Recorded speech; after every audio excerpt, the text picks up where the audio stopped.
یوسف کی رات۔ یوسف ایک ایسے شخص تھے، وہ اپنے دوستوں کے ساتھ سفر کرنے کا شوق رکھتا تھا۔ ایک دن یوسف اپنے دوستوں کے ساتھ ایک جنگل میں سفر کر رہے تھے۔ جنگل میں رات کا بہت ہی سنسنی دلانے والا ماحول تھا۔ جیسے جیسے رات بڑھتی گئی، جنگل میں انتہائی خوفناک سازشیں شروع ہو گئیں۔ یوسف اپنے دوستوں سے الگ ہو گیا اور وہ جنگل کے درمیان اکیلا ہو گیا۔ وہ خوف سے کانپ رہا تھا۔ ایک لمبی آواز اس کے کانوں میں پڑی، جس نے اس کے دل کو کانپنے کے لیے مجبور کیا۔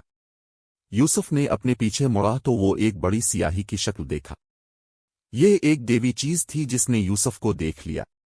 یوسف اپنی آنکھیں بند کر کے دوڑنے لگا۔ جب وہ اپنی آنکھیں کھولا تو وہ اپنے بستر پر تھا۔ وہ سب کچھ خواب دیکھ رہا تھا۔